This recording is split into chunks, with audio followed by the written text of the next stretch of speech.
Assalamualaikum warahmatullahi wabarakatuh. Selamat bergabung dalam program pembelajaran, program studi perjalanan wisata Politeknik Negeri Lampung. Ini adalah program belajar untuk mata kuliah Psikologi Pelayanan Pariwisata. Baik, pada materi hari ini kita akan belajar konsep dasar pelayanan pariwisata, konsep dasar psikologi pelayanan pariwisata. Tujuan dari pembelajaran kita hari ini adalah yang pertama bisa menjelaskan makna psikologi secara umum. Kemudian tujuan yang kedua adalah kita bisa menjelaskan konsep dasar pelayanan, dan yang terakhir tujuan kita hari ini adalah kita bisa menjelaskan peran psikologi pelayanan khususnya dalam layanan pariwisata. Baik, kita coba memahami pengertian psikologi. Sekali lagi ini hanya pengertian umum karena kita hanya ingin mengambil ilmunya secara global. Untuk pemahaman definisi secara detail, Anda bisa mendalami sendiri dengan membaca atau mencari sumber-sumber tentang psikologi. Secara umum kita bisa pahami bahwa psikologi itu berasal dari dua kata bahasa Latin, psyche dan logos, yang artinya psyche artinya jiwa dan logos artinya ilmu. Kemudian diserap menjadi psychology atau kita menyebutnya psikologi.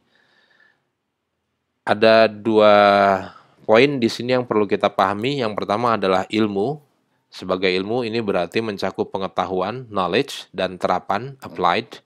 Kemudian kita juga bicara tentang jiwa, khususnya tentang fungsi jiwa yang mencakup kognitif atau kerja pikiran, kerja otak, kemudian afektif atau menyangkut perasaan dan emosi, dan yang ketiga adalah psikomotorik, psikomotor atau aktivitas fisik.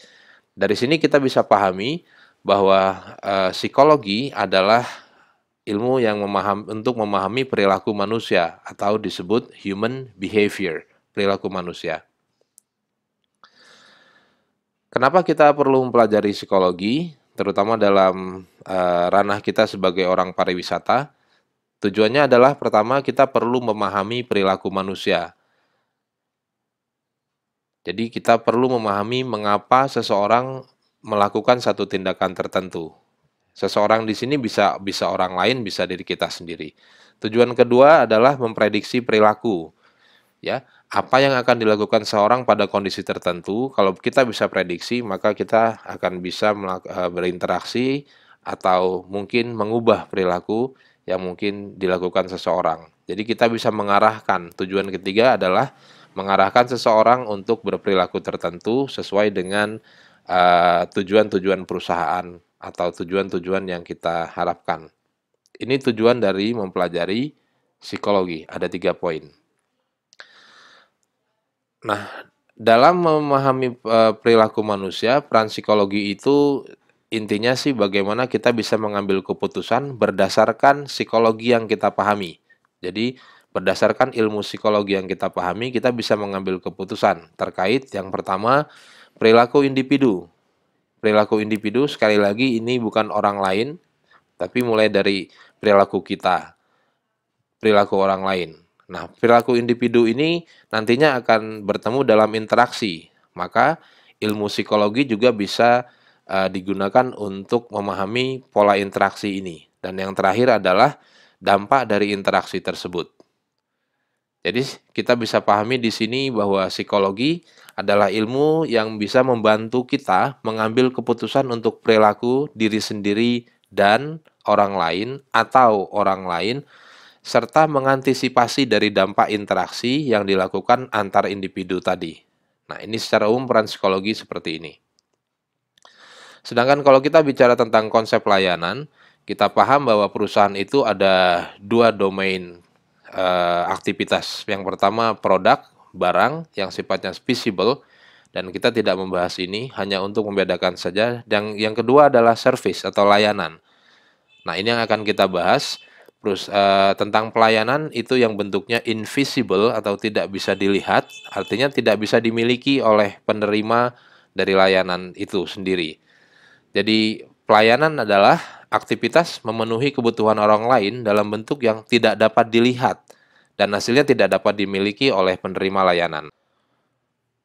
Oke, dari sini kita bisa mengembangkan pengetahuan kita bahwa peran psikologi pelayanan untuk pelayanan pariwisata adalah yang pertama kita bisa mengetahui tentang perilaku individu atau kita bisa mengembangkan intrapersonal skill. Intrapersonal itu individu untuk diri dia sendiri. Jadi kita memahami diri kita sendiri. Ini mencakup hal seperti bagaimana perilaku sebagai seorang karyawan, bagaimana perilaku sebagai pimpinan atau bahkan sebagai konsumen. Kita bisa memahami perilaku-perilaku individu tersebut. Dalam perusahaan ranahnya hanya ada tiga ini, karyawan, pimpinan, konsumen. Ini sebagai individu-individu. Yang kedua, peran psikologi ini adalah untuk mengantisipasi perilaku antar individu. Jadi interpersonal. Kalau tadi intrapersonal, orang itu sendiri, ini interaksinya interpersonal. Di sini kita bisa kategorikan ada interaksi antara karyawan dengan karyawan, kemudian ada interaksi karyawan dengan pimpinan, dan juga ada interaksi antara karyawan dengan konsumen. Tentunya pimpinan juga termasuk karyawan pada saat berhadapan dengan konsumen.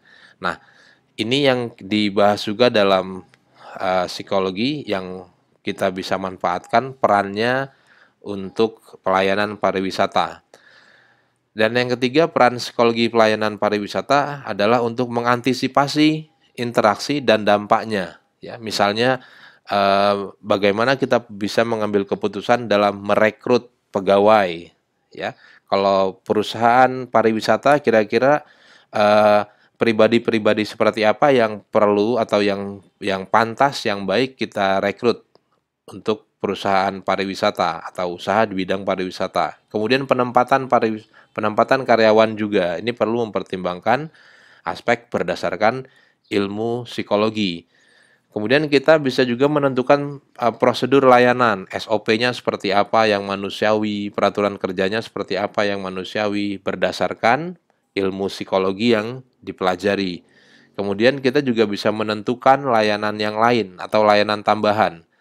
Jadi kalau perusahaan itu, kalau pelayanan itu ada pelayanan utama, ada pelayanan tambahan atau layanan penguat, ya. Nah, ini kita bisa menentukan extra service apa yang untuk bisa mendukung produk tertentu atau layanan utama tertentu. Nah, di sini peran psikologi dalam mengantisipasi proses interaksi antar individu tadi.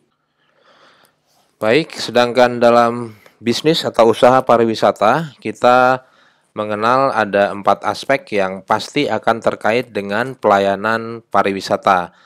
Ya, jadi yang pertama adalah daya tarik wisata. Ini produk atau objek yang dituju dari usaha wisata tersebut. Yang kedua adalah akses. Aksesibilitas ini berhubungan dengan transportasi atau bagaimana cara mendapat atau mencapai satu produk wisata atau satu objek wisata yang menjadi daya tarik wisata, aksesibilitas. Kemudian fasilitas pendukung. Fasilitasnya ini bisa berupa produk ataupun jasa penyerta untuk satu daya tarik wisata. Misalnya penginapan, makanan, souvenir, dan lain-lain. Ini fasilitasnya. Dan yang terakhir adalah aktivitas. Aktivitas yang dilakukan yang merupakan kegiatan utama dalam berwisata. Ini paling tidak bisa kita bagi dalam 4 bentuk aktivitas. Yang pertama, what to do, apa yang dilakukan, kegiatan-kegiatan secara umum. Kemudian, what to learn, atau apa yang bisa dipelajari di sana. Ini juga sebagai bagian dari aktivitas. Kemudian, what to see, apa yang bisa dilihat dari daya tarik wisata tersebut. Dan yang terakhir adalah what to buy, apa yang bisa dibeli. Apa yang bisa dibeli dari daya tarik wisata yang ditawarkan. Jadi ada 4, to do, to learn, to see, dan to buy. Ini aktivitas dalam berwisata. Dan semua ini tentunya sangat-sangat terkait bahkan tergantung pada bagaimana kualitas pelayanan pariwisata itu sendiri. Oke, kita sampai pada kesimpulan. Yang pertama adalah kita bisa paham sekarang bahwa pelayanan wisata memiliki karakteristik khusus. Kekhususannya adalah bahwa peran pelayanan dalam bisnis pariwisata ini justru menentukan keberhasilan produk wisata. Jadi pelayanan sangat menentukan produk, ya. Karena dalam bisnis pariwisata, kita berhubungan dengan bagaimana memenuhi kebutuhan dan kepuasan para pengguna produk wisata, ya, yang kita sebut wisatawan atau pengunjung. Jadi dia sangat-sangat penting fungsinya. Dan yang kedua kita bisa pahami bahwa dengan pemahaman yang benar tentang psikologi, ilmu psikologi, maka kita bisa mengantisipasi, kita bisa mengarahkan bagaimana individu dan interaksi antar individu serta dampaknya untuk yang akan menentukan keberhasilan dalam usaha pariwisata yang ditawarkan. Jadi di sini kita bisa pahami bahwa psikologi akan sangat menentukan kualitas pelayanan dan kualitas pelayanan akan sangat menentukan keberhasilan usaha pariwisata. Oke, itu yang bisa kita pelajari pada kesempatan hari ini. Jangan lupa subscribe channel ini. Mudah-mudahan bisa bermanfaat untuk lebih banyak teman-teman kita. Thank you for watching. Assalamualaikum warahmatullahi wabarakatuh.